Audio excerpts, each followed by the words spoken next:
Shalom, I'm Derek Lehman. Welcome to Introduction to the Apostolic Writings. This is video number 3 for a class that I'm doing for the Messianic Jewish Theological Institute. You can find out more about me at dereklehman.com. That's DEREKLEMAN.com. We've been considering the needs and the issues of the early Yeshua communities, the communities of followers of Jesus who are behind the writing of the New Testament. And in this segment, the question we're asking is, what was new for Jews following Yeshua? And I want to begin by looking at a formative experience in the life of Paul. Paul was a Hellenistic Jew, that is, a Jew with a Greek education from a primarily Greek background from Asia Minor in modern-day Turkey, whose education happened in some part in Jerusalem under Gamaliel. We don't know how much of Paul's education took place in Jerusalem under Gamaliel, but some small part of it did.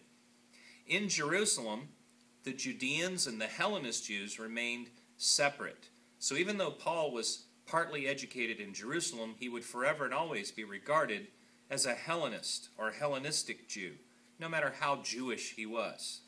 But Paul was a perfectly suited person to grasp the Jewish roots of the Messianic faith and communicate it in the Greco-Roman world, because he was as Jewish as you could get and had as good a Greek education as anybody could have had. He was a perfect representative of Yeshua also to diaspora Jews, who, like Paul, were Hellenists or Hellenistic Jews. He was elite in the sense of having some education in Jerusalem, something that very few diaspora Jews could equally claim. So it's fitting that one of Paul's experiences, related to us 3 times in the book of Acts, we see the beginnings of the answer to the question, what was new for Jewish people in the Yeshua movement? I'm reading now Acts chapter 9 in the NRSV version. Meanwhile, Saul, still breathing threats and murder against the disciples of the Lord, went to the high priest and asked him for letters to the synagogues at Damascus, so that, if he found any who belonged to the way, men or women, he might bring them bound to Jerusalem. Now as he was going along and approaching Damascus, suddenly a light from heaven flashed around him. He fell to the ground and heard a voice saying to him, "Saul, Saul, why do you persecute me?" He asked, "Who are you, Lord?" The reply came, "I am Jesus, whom you are persecuting. But get up and enter the city, and you will be told what you are to do." The men who were traveling with him stood speechless, because they heard the voice, but saw no one.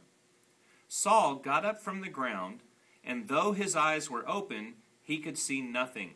So they led him by hand and brought him into Damascus. For 3 days he was without sight, and neither ate nor drank. Now I want to draw your attention to a few things about this story. First, Paul served under the Judean authorities in his persecuting of the congregations, which means that he made common cause with the priests, even though he was a Pharisee, and usually Pharisees and priests didn't work together. The only reason a Pharisee would do this is if he saw something that he perceived to be so great a threat to Judaism that he should cooperate with the priests. So Paul's initial reaction to the Yeshua faith was to see it as a threat to Judaism. The light from heaven and the divine voice would have signified to a Jew at that time, like Paul, a revelation of biblical proportions. And yet, the voice said something very perplexing. "Why are you persecuting me?" How could Paul explain a voice from heaven saying that Paul was persecuting the voice from heaven? This indicated to Paul that the Yeshua followers were on God's side, in opposition to everything that he had believed before that moment. And Paul wasn't sure if the voice was God's or an angel's, or if he was misunderstanding in some way. Then the voice said, "I am Yeshua, I am Jesus." And the unavoidable fact that Yeshua was alive challenged Paul's Jewish theology. The dead aren't supposed to be raised until the end of the age, at the last time. How could Yeshua already have been raised from the dead? Paul understood then that something new had happened, that the Messianic age had dawned early in Yeshua, and that the Jewish promises of future hope had, at least in part, come to pass in Yeshua. So Paul would go on to reflect this idea of a now and a not yet in his writings. He would say things like, Messiah has been raised, the first fruits of those who sleep. So in Messiah shall all be made alive. The sufferings of the present time are not worth comparing to the glory that will be revealed in us. Set your mind on things above and not on things of earth.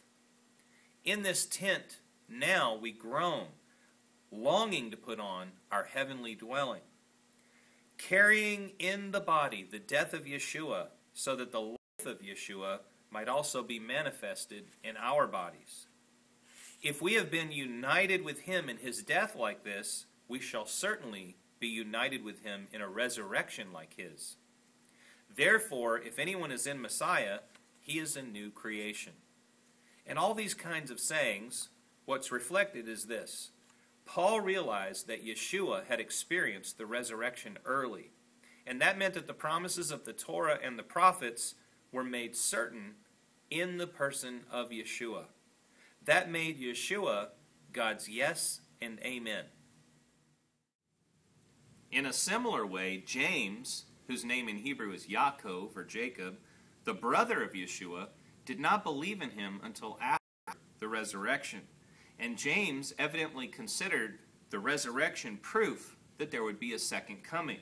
He said in his one surviving letter, the book of James, Be patient, therefore, beloved, until the coming of the Lord.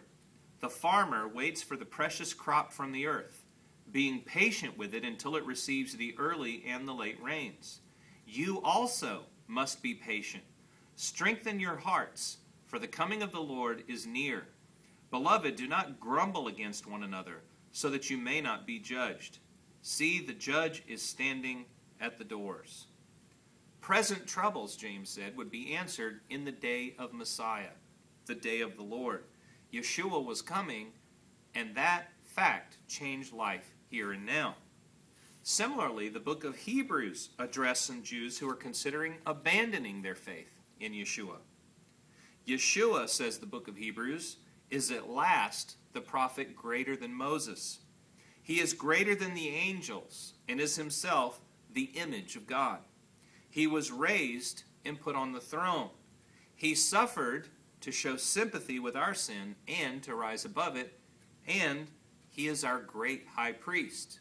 So we read in the book of Hebrews, chapter 8, starting in verse 6, But Jesus has now obtained a more excellent ministry, and to that degree he is the mediator of a better covenant, which has been enacted through better promises.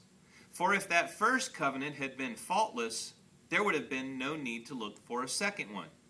And in verse 13, in speaking of a new covenant, he has made the first one obsolete, and what is obsolete and growing old will soon disappear. In Yeshua, said the writer of Hebrews, there are better promises. Before Yeshua, people could only get as close to God as the door of the temple. But in Yeshua, we will have direct access to the throne. The old covenant is before Yeshua. The new covenant, and the writer of Hebrews would not have missed this fact, contains the old covenant plus the better promises in Yeshua. Yeshua is not a replacement, but an improvement or a completion. What did Yeshua add for Jews? Well, he brought part of the promise to realization. Not all of it, but part of it. He enacted the next step in God's promise plan. Once we come to Yeshua, there's no going backwards. Yeshua is God's yes and amen to Israel. He brought the new covenant, which is the old covenant, with better promises. In Yeshua, the Messianic age has dawned. And, as Paul would say, by faith in him, we become new creations.